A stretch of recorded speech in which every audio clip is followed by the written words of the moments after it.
అభ్యర్థి వెనుక ఉన్న పార్టీని చూడాలి, పార్టీ వెనుక ఉన్న మంచి చెడు పరిశీలించాలన్నారు సీఎం కేసీఆర్. కోరుట్ల ప్రజా ఆశీర్వాద సభలో పాల్గొన్న కేసీఆర్ గత కొన్ని సంవత్సరాలుగా ఎమ్మెల్యే కల్వకుంట్ల విద్యాసాగర్ రావు పదవిలో ఉన్నారని, బీఆర్ఎస్ పుట్టిందే తెలంగాణ కోసమని అన్నారు.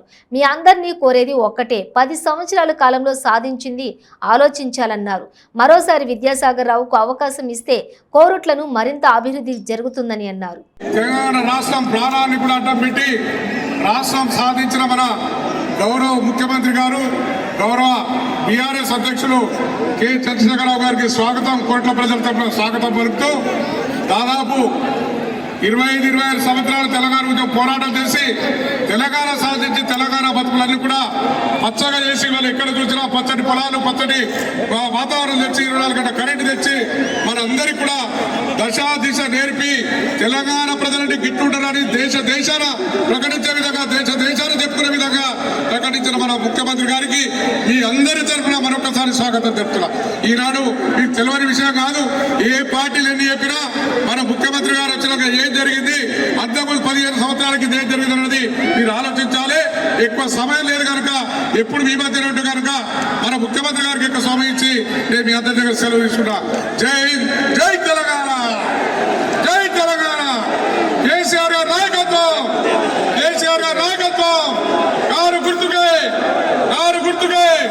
ఇప్పుడు ఒక్క నిమిషం మన అభ్యర్థి ఒక్కసారి గట్టిగా జై తెలంగాణ. పెద్దలు, పూజ్యులు, తండ్రి సమానులు, మన ప్రియతమ నేత, మన తెలంగాణ సాధకులు, తెలంగాణ అభివృద్ధి ప్రదాత మన ముఖ్యమంత్రి వర్యులు కేసీఆర్ గారికి, పెద్దలు, మీరు 15 ఏళ్ల నుంచి మిమ్మల్ని కుటుంబంగా భావించి మిమ్మల్ని కడుపులో పెట్టుకొని చూసుకున్న ఎమ్మెల్యే గారికి, ఎమ్మెల్సీ రమణ గారికి, ఎంపీ దామోదర గారికి, ఎమ్మెల్సీ మధుచారి గారికి, ఇక్కడ విచ్చేసినటువంటి పెద్దలందరికీ, అన్నిటికంటే ముఖ్యంగా మా ప్రెస్ మిత్రులకు, ఇక్కడ ఇంత భారీగా వచ్చిన మా అమ్మలకు, మా అక్కలకు, మా బీడీ అక్క చెల్లెలు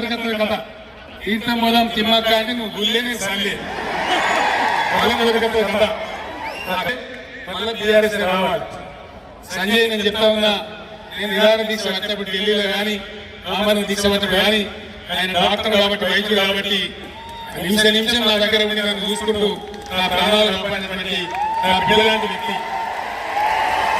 యువనాయకుడు, చదువుకున్నవాడు, వైద్య వృత్తిలో ఉన్నవాడు, ఆయన కోట్లు సంపాదించుకోవచ్చు, కానీ ఎందుకు ఆయనకి ఇంట్రెస్ట్ వచ్చి నా గడ్డకు నేను సేవ చేయాలని ఇచ్చినాడు. మీరందరూ కూడా పెద్ద మనసుతో దయచేసి జీవించాలని చెప్పి నేను కోరుతా ఉన్నా. रियासत के मुसलमान भाइयों को मैं सलाम करता हूँ, मैं आपसे अदबन गुजारिश करता हूँ, तेलंगाना एक अमन पसंद रियासत है. जब तक केसीआर जिंदा रहेगा तब तक ये सेक्युलर रियासत ही बने रहेगा. किसी कीमत पर इस पे कॉम्प्रोमाइज नहीं होंगे. मैं तेलंगाना जद्दोजहद में भी कोरुट्ला में आया था, मिट्टपल्ली आया था, उस टाइम भी मैं कह रहा था हमारे जंग में नियत है एक दिन तेलंगाना बन के रहेगा. अल्लाह के घर में देर है लेकिन अंधेर नहीं है. खुदा ही लाख बुरा चाह तो क्या होता, वही होता है जो मंजूर खुदा होता है. आज हमारे अक़ीदती बहबूदी के लिए मैं एक ही बात आपके कान पर डालना चाहता हूँ. हमसे पहले 10 साल यहाँ कांग्रेस पार्टी का हुकूमत था. 10 सालों में उन्होंने माइनॉरिटी वेलफेयर के लिए, अक़ीदती बहबूदी के लिए सिर्फ 900 करोड़ खर्च करे. 10 साल हमारे सरकार में हम 12,000 करोड़ खर्च किए. देखिए फर्क कितना है. किस तरीके से हमने माइनॉरिटी तलबा के लिए, माइनॉरिटी स्टूडेंट्स के लिए रेजिडेंशियल कॉलेजेस खोले गए. क्या आप समझ सकते हैं वो लोग कितना अच्छा पढ़ाई कर रहे हैं, आगे जाके उनकी जिंदगी तरक्की हो जाएगी. सबके साथ सब मिलके हम तेलंगाना रियासत को एक मजबूत रियासत बनाएंगे. ఏదైనా దేశం బాగుపడిందా ఎదుగుపోయిందా చూడడానికి 2 గీతాలు ఉంటాయి. ఒకటి ఆ రాష్ట్రం యొక్క తలసరి ఆదాయం. నేను గర్వంగా మనవి చేస్తున్న 2014లో తెలంగాణ 15వ స్థానం నుండి ఈ రోజు తెలంగాణ మీ అందరి సహకారంతో అద్భుతమైన పంటలతో ఆర్థికంగా ఎదిగి 3,18,000 రూపాయలతో తలసరి ఆదాయంలో ఇండియాలో నంబర్ 1 ఉన్నదని చెప్పి నేను గర్వంగా మనవి చేస్తాను. కరెంట్ సప్లైలో పర్ క్యాపిటా పవర్ రిలేషన్ లో కూడా తెలంగాణ నంబర్ 1 ఉందని మనం చేస్తా ఉన్నాం. ఈ రకంగా ముందుకు పోతున్నటువంటి బీఆర్ఎస్ పరిపాలనలో తెలంగాణ ఏ విధంగా ముందుకు పోవాలి, ఈ ఆశీర్వచనం కావాలి. యువకుడు మంచి చదువుకున్నటువంటి వ్యక్తి, ఇదే గడ్డ మీద పెట్టిన బిడ్డ సంజయ్ గారి ఓటేసి దీవించాలని నేను మీ అందరినీ కోరుతూ ఈ హెలికాప్టర్ బాధవాలని సెలవు తీసుకుంటా ఉన్నా. జై తెలంగాణ, కారు గుర్తుకే, కారు గుర్తుకే, జై తెలంగాణ. ధన్యవాదాలు. 20,000 రూపాయలకు పోతుంది పెన్షన్. తప్పకుండా గవర్నమెంట్ రాగానే ఇప్పుడు మార్చి తర్వాత 3,000 రూపాయలు అవుతుంది. సంవత్సరానికి ఒక 500 పెరుగుకుంటూ 4 ఏళ్లలో 5,000 రూపాయలకు పోతుందని చెప్పి నేను మనవి చేస్తా ఉన్నా. సంజయ్ గారు ఇప్పుడే అడిగారు, అక్కడ ఆర్మూర్ల జీవన్ రెడ్డి అడిగినాడు, తిరుమలలో ఇంద్రకరణ్ రెడ్డి అడిగాడు, సిరిసిల్లలో కేటీ రామారావు అడిగినాడు. ఈడీ కార్మికులు ఎక్కడెక్కడైతే ఉన్నారో అక్కడ ఎమ్మెల్యేలు అడిగినారు. సంజయ్ ఇంకా ఎమ్మెల్యేని కానీ లేదు కానీ ఆయన కూడా దుకాణం మొదలుపెట్టింది. కొత్త బీడీ కార్మికులకు కొత్తగా నంబర్ వచ్చిన వాళ్ళకు కూడా చేర్చాలని చెప్పాడు. సంజయ్ నా బిడ్డ కాబట్టి డెఫినెట్ గా 100% కొత్తగా నమోదైన బీడీ కార్మికులకు కూడా పెన్షన్ మంజూరు చేస్తారని చెప్పి మనం చేస్తా ఉన్నా. వాగ్దానం అని చెప్పి కూడా మనం చేస్తా ఉన్నాం. వాళ్ళు కూడా రంగిపడాల్సిన లేదు, వాళ్ళందరూ కూడా పెన్షన్ ఇచ్చే విధంగా నేనే ప్రత్యేకంగా శ్రద్ధ వహిస్తానని మనం చేస్తా ఉన్నాం. ఇంకొక విషయం ఆలోచన చేయాలి. మీరు చేనేత కార్మికులు ఆదుకోవడానికి 50% రంగులు రసాయనాలు ఫ్రీగా ఇస్తా ఉన్నాం. కొన్ని థ్రిఫ్ట్ స్కీమ్లు పెట్టాం. అయినా నాకు ఇంకా తృప్తి లేదు. నేను ఆ కేటీ రామారావు చెప్పిన, మీరు సిరిసిల్లలో అయితే చేసినావో ఇంకా కూడా ఏదైనా కార్యక్రమాలు తీసుకోవాలని చెప్పినాం. రాబోయే రోజుల్లో బడ్జెట్ లో చేనేత రమణ గారు కూడా చెప్తా ఉంటారు, ఆయన కూడా చేనేత వర్గానికి చెందినవాడు కాబట్టి నాకు ఆయన ఎప్పుడు చెప్తూనే ఉంటాడు. చేనేత కార్మికులు ఆదుకోవడానికి ఇంకా బడ్జెట్ పెంచి తప్పకుండా రాబోయే రోజుల్లో 3 రోజులలో మరిన్ని కార్యక్రమాలు కూడా తీసుకుంటామని మనం చేస్తా ఉన్నాం. అదేవిధంగా వ్యవసాయం, నేను బండలింగాపూర్లో నైట్ వెళ్తున్నా, సాగరరావు గారితో వచ్చి అక్కడ పడుకున్నాం. ముందు జగిత్యాలు వచ్చినప్పుడు సాగరరావు గారు కోరాడు, సార్ బండలింగాపూర్లో మీరు నిద్ర చేసారు, అక్కడ పల్లెలు మండలం కావాలని కోరుతున్నారంటే ఇమీడియట్ గా దాన్ని చేసినాం, ఇచ్చినాము. అది మీకు సంతోషం కలిగించింది. బండలింగాపూర్ చెరువులంతా నేను తిరిగి చూసిన ఆ రోజు. అలాంటి చెరువుల పరిస్థితి ఏముందో మీకు తెలుసు. వరదకాలం ఒక తూము పెట్టాలంటే అది ప్రాజెక్ట్ కట్టేంత పని అలాంటి ఇవ్వకపోయేది. వరదకాలం మీద దెబ్బన రైతులు నీళ్లు పెట్టుకుందామని మోటార్ పెట్టుకుంటే ఆ మోటార్ల పైపులు కోసేసి మోటార్లన్నీ కూడా కాలువలు నూకేసేది. రైతులు వ్యవసాయానికి కూడా చాలా ఇబ్బందులు పెట్టేది. సగం కరెంట్ పొందాక, సగం కరెంట్ తెల్లదాక పాములు కలిసి షాకులు కొట్టి చాలా ఇబ్బందులు ఉండేది. ఇలా 24 గంటలు ఇండియా మొత్తంలో అన్ని రంగాలకు, పరిశ్రమలు కావచ్చు, ఐటీ కావచ్చు, కమర్షియల్ కావచ్చు, షాపులు కావచ్చు, ఇళ్ళకు కావచ్చు, వ్యవసాయం కావచ్చు, 24 గంటలు నాణ్యమైనటువంటి కరెంట్ ఇచ్చే ఒకే ఒక రాష్ట్రం ఇండియాలో తెలంగాణ. రైతు దగ్గరికి వచ్చి పర్యటనలు కట్ట మీద వచ్చి, కాకతీయ కాలం కట్ట మీద వచ్చి ఎవడన్నా రైతులు మాట్లాడించే కొడుకున్నాడా? ఈ ఎన్ని హాస్పిటల్ పెట్టినావు, 3 మూటలు పెట్టినవా, 2 మూటలు పెట్టినవా ఎవడన్నా అడుగుతున్నాడా? ఎవరు కారణం దీనికి? టీఆర్ఎస్ కారణం, టీఆర్ఎస్ ప్రభుత్వం కారణం. వ్యవసాయాన్ని ఎట్టి పరిస్థితులలో స్థిరీకరణ చేయాలి, పల్లెలు బాగుండాలి, పల్లెలలో డబ్బు రావాలి, రైతు మంచిగా ఉంటే ఆ గ్రామాలు బాగుంటే ఆలోచించి ఒక పాలసీ పెట్టుకున్నాం. ఏమేమి చేసినాం? రైతుకు ఎలా మనకేముండే నీటి తీరువా వసూలు చేసేది, వాటర్ ట్యాక్స్ లేదు, కాలువ నీళ్ళిస్తే ఎకరానికి ఇంత వసూలు చేసేది. అంతకుముందు బకాయిలు మాఫీ చేసినాం, నీటి తీరువాన్ని శాశ్వతంగా తీసుకోవాలని పడేసినాం. ఇలా నీళ్ళ ట్యాక్స్ లేదు, కరెంటుకు ట్యాక్స్ లేదు, ఉల్టా రైతు బంధిస్తా ఉన్నాం, రైతు బీమా ఇస్తా ఉన్నాం. ప్రభుత్వమే ధాన్యం కొనుగోలు చేస్తా ఉంది. రైతు బీమా ఇస్తే, రైతు బంధిస్తే ఎట్లా వస్తుంది రైతు బంధు? ఎవరికి దరఖాస్తు పెట్టేది లేదు, రాజుల చుట్టూ తిరిగేది లేదు, ఎవరికి నమస్తే పెట్టే పని లేదు. అక్కడ మేము బ్యాంకులో డబ్బులు ఇస్తే ఈ సెల్ ఫోన్ అన్ని టింగు టింగుమని మోగుతాయి. ఇక్కడ మీరు చూసుకుంటే ఈ బ్యాంకులో డబ్బులు పడుతుంది. యథావిధిగా జరుగుతుంది. ఇలా రైతులు అప్పులు తింటా ఉన్నాయి. మంచి రైతులు ఎవరైతున్నారో ఖరాబ్ చేసుకున్న ఎప్పుడైనా ఖరాబ్ చేస్తారు, కానీ మంచి రైతులు ఎవరైతున్నారో వాళ్ళ అప్పులు తీరిపోయినాయి. పంట పెట్టుబడికి బ్యాంకు రుణం తీసుకునే అవసరం కూడా లేకుండా జరుగుతూ ఉంది. 2 సార్లు రైతుల రుణాలు మాఫీ చేసినాం. 1,00,000 రూపాయల దాకా ఒకసారి అయిపోయింది, ₹1,00,000 పైన వాళ్ళకు కూడా జరుగుతూ ఉంటే మధ్యలో ఎలక్షన్ వచ్చి ఆగిపోయింది. నేను మీకు హామీ ఇస్తా ఉన్నా, ఆ మిగిలిన వాళ్ళకు కూడా ఇమీడియట్ గా రైతుల కూడా జరిగిపోతుంది. దాని గురించి చింతించాల్సిన అవసరం లేదని మనం చేస్తా ఉన్నాం. అదేవిధంగా ధరణి చేస్తున్నాం. రైతుల భూములు ఏ రాత్రి కాకుండా చుట్టూ ఉండే సాగాడలు పెట్టకుండా కుల భూమి ఇంకోల పేరు రాయకుండా ఇవన్నీ లేకుండా ధరణి తెచ్చినాం. ధరణి ఉన్నది కాబట్టి ఇలా రైతుల డబ్బులు బ్యాంకులోకి నేరుగా వస్తా ఉంది. రైతు చనిపోతే బీమా డబ్బులు నేరుగా బ్యాంకులోకి వస్తా ఉంది.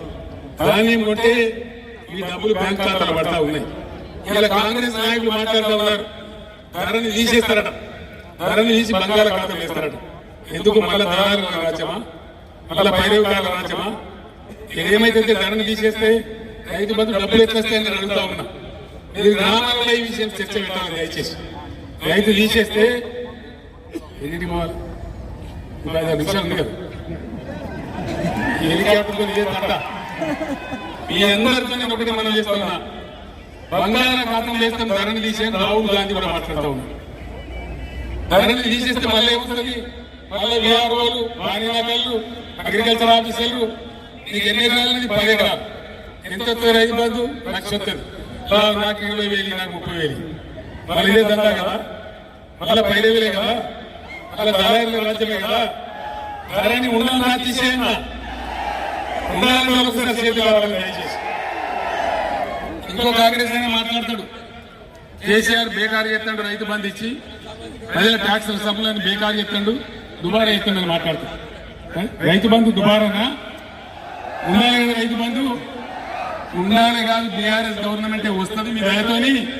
12,000 మొదటి సంవత్సరం అవుతుంది, పెరుక్కుంటూ రైతు బంధు ఎకరానికి 16,000 అయిందని చెప్పి నేను మనం చేస్తా ఉన్నా. 93 లక్షల రేషన్ కార్డుల వాళ్ళందరికీ సన్న బియ్యమే వస్తాయి మార్చుకోవాలని చెప్పి నేను మనం చేస్తా ఉన్నా. అనేక కార్యక్రమాలు మేనిఫెస్టోలో ప్రకటించడం మీరు అన్ని కూడా చూసినారు. మీ అందరూ నేను కోరేది ఒకటి, కరెంటు కూడా 24 గంటలు ఇస్తే ఎందుకు వేస్ట్? 3 గంటలు సరిపోతుంది భారత అని చెప్తా ఉన్నా. భారత 3 గంటల 24 గంటలు ఉండాలి కదా. ఒక్కసారి చేయగలరు దయచేసి 24 గంటలు ఉండాలి. ఈ కెమెరా వాడు ఇక్కడ తీయరా బాబు, ఎంతమంది 24 గంటలు ఉండాలంటే తీయరు సార్. 24 గంటలు ఉండాలి కదా. 24 గంటల కరెంట్ బీఆర్ఎస్ గవర్నమెంట్ ఉండాలి అంతే కదా. మన వాళ్ళని నమ్మితే వైకుంఠం ఆడాల పెద్ద పంపింగినట్టు అవుతుంది. వాళ్ళ మొదటి కథ తీర్థం పోదాం తిమ్మక్క అంటే నువ్వు గుళ్ళే నేను సల్లే. వాళ్ళ మొదటి కథ మళ్ళీ బీఆర్ఎస్ రావాలి. సంజయ్ నేను చెప్తా ఉన్నా, నేను నిరాహార దీక్ష వచ్చినప్పుడు ఢిల్లీలో కానీ ఆమరణ దీక్ష వచ్చినప్పుడు కానీ ఆయన డాక్టర్ కాబట్టి, వైద్యుడు కాబట్టి నిమిషం నా దగ్గర ఉండి నన్ను చూసుకుంటూ నా ప్రాణాలు కాపాడినటువంటి నా పిల్లలాంటి వ్యక్తి. యువనాయకుడు, చదువుకున్నవాడు, వైద్య వృత్తిలో ఉన్నవాడు, ఆయన కోట్లు సంపాదించుకోవచ్చు. కానీ ఎందుకు ఆయనకి ఇంట్రెస్ట్ వచ్చి నా గడ్డకు నేను సేవ చేయాలని ఇచ్చినాడు. మీరందరూ కూడా పెద్ద మనసుతో దయచేసి జీవించాలని చెప్పి నేను కోరుతా ఉన్నా. रियासत के मुसलमान भाइयों को मैं सलाम करता हूँ। मैं आपसे अदबन गुजारिश करता हूँ, तेलंगाना एक अमन पसंद रियासत है। जब तक केसीआर जिंदा रहेगा तब तक ये सेक्युलर रियासत ही बने रहेगा। కోరుట్ల నియోజకవర్గం మొత్తం తరలి వచ్చిందనే పద్ధతిలో ఇంత విశేషమైన భారీ సంఖ్యలో ఇచ్చేసినటువంటి అన్నదమ్ములకు, అక్క చెల్లెలకు అందరికీ నా నమస్కారం. దేశంలో లాస్ట్ చెప్పుకుందాం ప్లీజ్, టైం లేదు నాకు, లాస్ట్ చెప్పుకుందాం. ఈ దేశంలో మనకు స్వతంత్రం వచ్చి 75 సంవత్సరాలు గడుస్తూ ఉంది. ఎలక్షన్ వస్తే చాలా గందరగోళం ఉంటుంది, బాగా నాయసిగా ఉంటుంది, ఆలోచన తక్కువ, గడబిడ ఎక్కువ ఉంటుంది. దేశంలో మనకు ఉన్నటువంటి ప్రజాస్వామ్యానికి ఇంకా బాగా పరిణతి రావాల్సినటువంటి అవసరం ఉంది. డెమోక్రటికల్ మెచ్యూరిటీ రావాలి. ఎందుకంటే ఏ దేశాలలో అయితే ఆ మెచ్యూరిటీ బాగా వచ్చిందో ఆ దేశాలు బాగా ముందుకు దూసుకొని పోతా ఉన్నాయి అభివృద్ధిలో. మనం ఇంకా కూడా మొదట్లోనే ఉన్నాం. మీ అందరితో కూడా నేను కోరేది ఒకటే, ప్రజాస్వామ్యంలో ప్రజల చేతిలో ఉండేటువంటి వజ్రాయుధం మీ ఓటు మాత్రమే. ఈ ఓటు యొక్క వాల్యూ, ఎందుకంటే ఓటు అలవోకగా తమాషాగా వేస్తే అది మన తలరాతను మారుస్తుంది. ఎవరు ఉంటే మంచిది, ఎవరు ఏం చేసింది అనేది నిర్ణయించి విచారం జరిగితే మంచి తీర్పు వచ్చే అవకాశం ఉంటుంది, ప్రజలకు కూడా మేలు జరిగే అవకాశం ఉంటుంది. ఎలక్షన్లు చాలా వస్తాయి పోతాయి, మీ అందరికి తెలిసిన విషయం. చాలా మంది ఎమ్మెల్యేలు అవుతూ ఉంటారు, ఎంపీలు అవుతూ ఉంటారు, ఇంకేదో అవుతూ ఉంటారు. అభ్యర్థి గుణగానాన్ని చూడాలి. ప్రతి పార్టీకి ఒక మనిషి నిలబడతాడు. ఆ అభ్యర్థి మంచి చెడ్డలు చూడాలి తప్పకుండా. అట్లే అభ్యర్థి వెనుక ఒక పార్టీ ఉంటుంది, అది చాలా ముఖ్యం. ఎమ్మెల్యే గెలిస్తే ఏమవుతుంది? ఈ ఎమ్మెల్యేల గెలుపు ద్వారా రాష్ట్రంలో ప్రభుత్వం ఏర్పడుతుంది. ఆ ప్రభుత్వమే మొత్తం రాష్ట్ర భవిష్యత్తు నిర్ణయిస్తుంది. అంటే మీరు కనుక కింది చేస్తే తప్పుడు నిర్ణయాలు వస్తాయి, తప్పుడు ప్రభుత్వాలు వస్తాయి. అభ్యర్థి వెనుక ఉన్న పార్టీలకు చరిత్ర ఉంటుంది. ఆ పార్టీల చరిత్ర ఏదో ఒకసారి మీరు పరిశీలన చేయాలని కోరుతా ఉన్నాను. పట్టణంలో మీ బస్తీకి పోయినాక, లేదు మీ గ్రామానికి పోయిన తర్వాత నేను చెప్పే 4 మాటలు దయచేసి ప్రజలతో చర్చ పెట్టాలని చెప్పి నేను కోరుతా ఉన్నాను. అట్లా జరిగినప్పుడే మంచి ప్రభుత్వాలు వస్తాయి, మంచి నాయకులు వస్తారు, ప్రజలకు వాస్తవానికి చాలా మంచి జరుగుతుంది.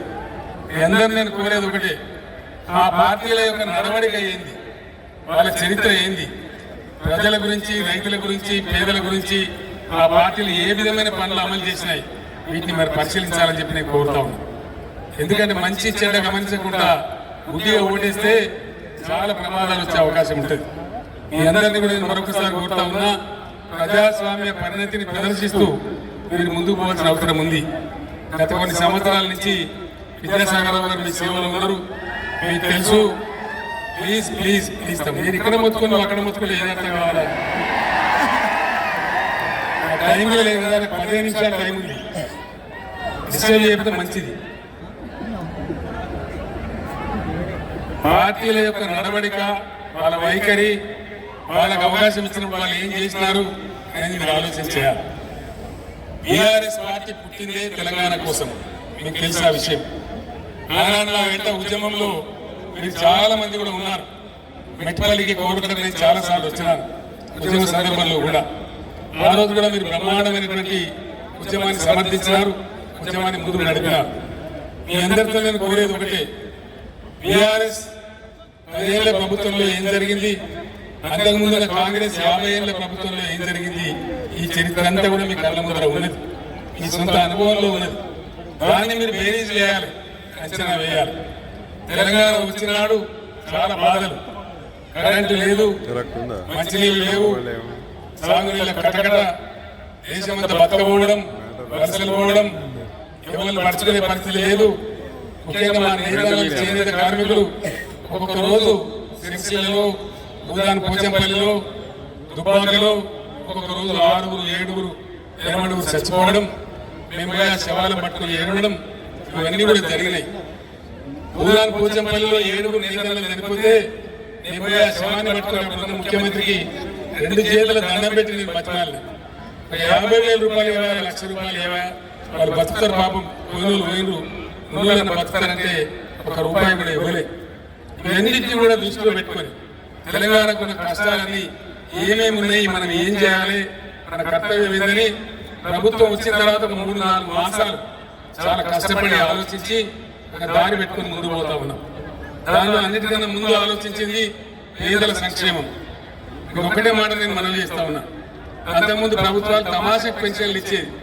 మనం 70 రూపాయల పెన్షన్ చూసినాం, 40 రూపాయల పెన్షన్ చూసినాం, 200 రూపాయల పెన్షన్ చూసినాం. పెన్షన్ మొదటిసారిగా 1000 రూపాయలు తీసుకుపోయిందే ఒక కేసీఆర్ బీఆర్ఎస్ ప్రభుత్వం అని చెప్పి నేను మనవి చేస్తా ఉన్నా.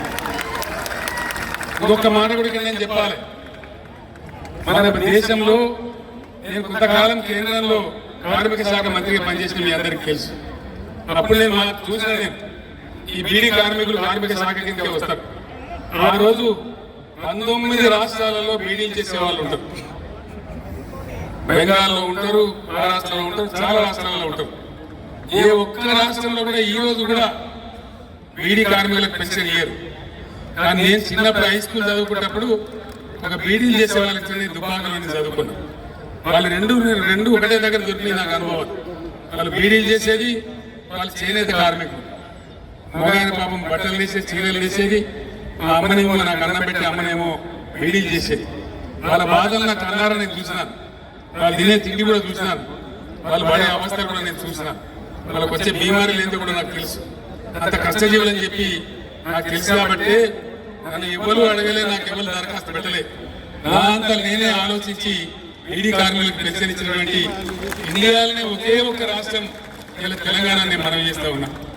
పెన్షన్ మనం ఒకటేసారి ఆగమాగం ఓట్ల కోసం పెట్టలే, ఓట్ల ముందరనే మోసం చేయడానికి చెప్పలే, కళ్యాణ లక్ష్మి ఓట్లప్పుడు చెప్పలే, రైతు బంధు ఓట్లప్పుడు చెప్పలే. ఎన్నికల ప్రణాళికలు చెప్పిన 10 అయితే చెప్పకుండా చేసినవి కొన్ని 100 కార్యక్రమాలు టీఆర్ఎస్ ప్రభుత్వం చేసింది.